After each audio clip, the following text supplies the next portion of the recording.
Welcome to my channel பெனாஸ் கலாட்டா life style. இன்றைக்கி நம்ம அதில் என்ன பார்க்க போகிறோன்னா செட்டிநாடு காடை மிளகு வறுவல் பார்க்க போகிறோம். திஸ் வீடியோ ஸ்பான்சர்ட் பை பைமோட் ஷாப்பிங். இந்த வெப்சைட்டில் நமக்கு வீட்டுக்கு தேவையான எல்லா திங்ஸுமே இருக்குது. உங்களுக்கு எல்லாமே சீப் அண்ட் பெஸ்ட் ரேட்டில் இருக்குது. இப்போ ஆஃபர் வேறு போயிட்டுருக்கு. உங்களுக்கு என்ன ப்ராடக்ட் தேவைனாலும் இதில் இந்த வெப்சைட்லேருந்து வாங்கிக்கலாம். இதோட லிங்க் வந்து என்னோட டிஸ்கிரிப்ஷனில் கொடுத்துருக்கேன். உங்களுக்கு ஏதாவது ப்ராடக்ட் தேவைன்னா வாங்கிக்கோங்க. இந்த காடை கோழி வந்து ரொம்ப நல்லது, நம்ம உடம்புக்கு ரொம்ப குளிர்ச்சியானது.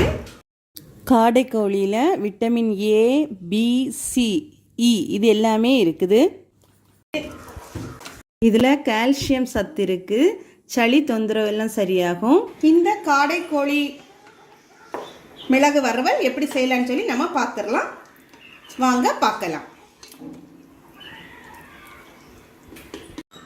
இப்போ நம்ம பாத்திரத்தை அடுப்பில் வச்சுட்டோம். பாத்திரம் ஹீட் ஆயிடுச்சு. நல்லெண்ணெய் 3 ஸ்பூன் எடுக்கணும். 3 ஸ்பூன் நல்லெண்ணெய் எடுத்துட்டோம். நல்லெண்ணெயிலே செய்தால் ரொம்ப டேஸ்டாக இருக்கும். எண்ணெய் இருந்ததுன்னா நீங்கள் அதுலேயும் பண்ணலாம். இப்போ எண்ணெய் வந்து ஹீட் ஆயிடுச்சு. இதில் நம்ம கொஞ்சம் ஏலம், கிராம்பு, கருவா, பட்டை இவ்வளோத்தையும் போட்டுரும். அது லைட்டாக கொஞ்சம் சோக்கட்டும்.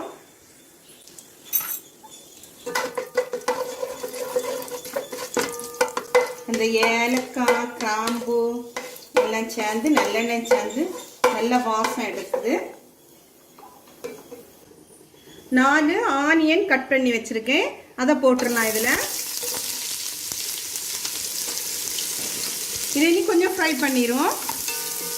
ஆனியன் கோல்டன் கலரில் வரணும். ஆனியன் நல்லா வெந்து அந்த கோல்டன் கலர் சேஞ்ச் ஆனால் தான் எதுவும் கறி ரொம்ப டேஸ்ட்டாக இருக்கும். கொஞ்சம் சால்ட் ஆட் பண்ணிக்கிடுவோம் நம்ம, அப்போ தான் சீக்கிரம் ஆனியன் வதங்கிடும். 2 டேபிள் ஸ்பூன் இஞ்சி பூண்டு பேஸ்ட்டு சேர்க்கணும். அது பச்சை ஸ்மெல் போகிறது வரை நல்லா வதக்கணும். மீடியம் சைஸில் 2 தக்காளி கட் பண்ணி வச்சுருக்கேன்.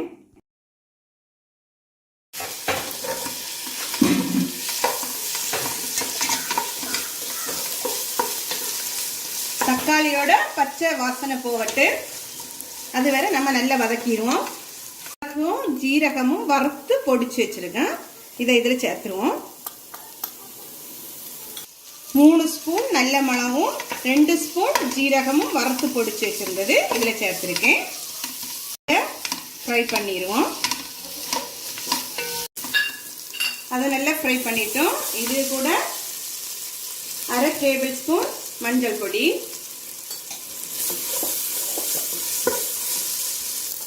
1/2 டேபிள் ஸ்பூன் பெருஞ்சீரக பொடி, 1/2 டீஸ்பூன் ஜீரக பொடி, 2 டீஸ்பூன் காஷ்மீர் சில்லி. இந்த பொடி எல்லாம் சேர்த்து நம்ம வந்து நல்லா ஃப்ரை பண்ணிடுவோம். பச்சை ஸ்மெல் போவது வர அடுப்பை சிம்மில் வச்சுக்கிடணும்.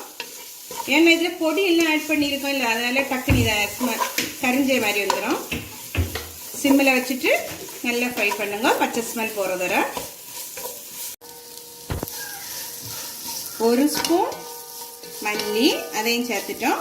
எல்லாத்தையும் மிக்ஸ் பண்ணிடுவோம். நல்லா காடையை நம்ம இதில் உள்ள போட்டுடலாம்.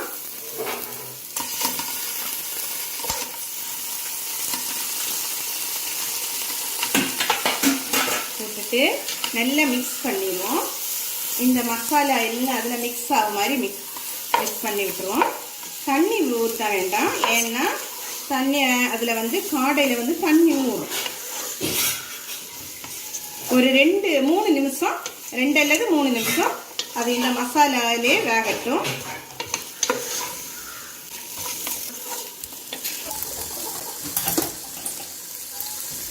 இப்போ இதை மூடி வச்சிடலாம். காடை நல்லா வேகட்டும். காடையில தண்ணி ஊறி இருக்கு.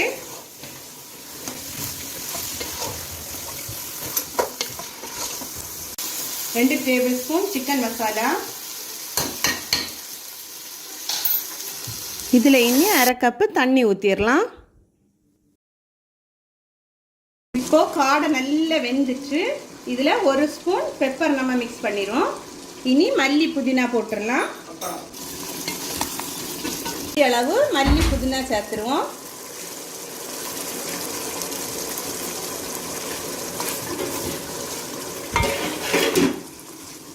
இனி அடுப்பு ஆஃப் பண்ணிடலாம்.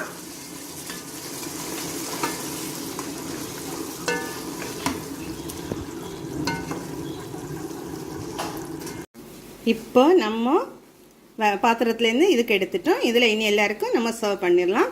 எப்படி இருக்குது, எவ்வளோ கலர்ஃபுல்லாக சூப்பராக இருக்குது.